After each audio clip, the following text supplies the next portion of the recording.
Hello, ఎవరు? రే, పక్కనున్న లఫుడ్ గాడికి ఫోన్ ఇవ్వు. లఫ్ట్ గారికి ఫోన్ ఇవ్వాలా? ఎవరికి ఫోన్ చేసి ఏం మాట్లాడుతున్నావు? లఫూటా? దేవా, ఆ లఫ్ట్ ని నేనేరా, నాకేరా ఫోను.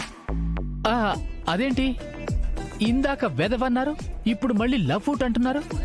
అసలు మీ పేరేంటో క్లారిటీగా చెప్పండి సార్. అవును భాయ్, యదవనాలో లఫ్ట్ అనాలో మీనన్నాలో భాయ్ అనాలో తెలియక కన్ఫ్యూజ్ అవుతున్నాం భాయ్. నువ్వు ఇప్పుడు చెప్పాలి సార్. దేవా బాయ్, మాట్లాడండి బాయ్. మణికొండ వచ్చేసాం జేడి, ఇప్పుడు ఏం చేయాలో చెప్పు. కంగారు పడుకు మీనన్. నాకు టైం లేదని తెలిసే ఆ మాట అంటున్నావా జేడి? నవ్వుతున్నారా? మీకు అలా ఉంది, దయచేసి చెప్పండి అమ్మా. సరే చెప్తాను విను.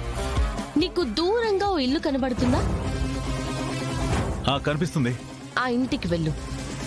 ఆ ఇంట్లో ఒక పెద్ద ఆయన ఉన్నాడు. ఇప్పుడు ఆ పెద్ద ఆయన్ని కలిసి నేనేం చేయాలి? కొంపదీసి ఆ యాంటీడోసు ఆయన దగ్గర ఉందా ఏంటి? ఆయన దగ్గర ఎందుకుంటుంది? మరి నేనెందుకు వెళ్ళాలి? ఎందుకా?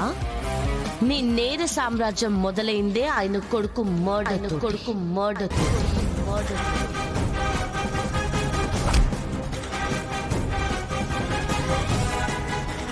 అతని దగ్గరున్న ల్యాండ్ ని కబ్జా చేసి అతన్ని నువ్వు మర్డర్ చేశావు.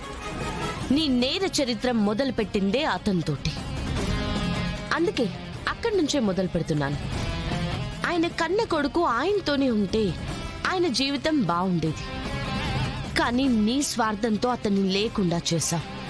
నీ దురాశకి అతన్ని బలి చేశావు. ఈ వయసులో ఆయనకి పుత్ర శోకాన్ని మిగిల్చావు. కాబట్టి నువ్వు చేసిన తప్పుకి ఆయనకేమివ్వాలో ఇచ్చి ఆ రూపంగా నీ నేరానికి పరిహారం చెల్లించుకో.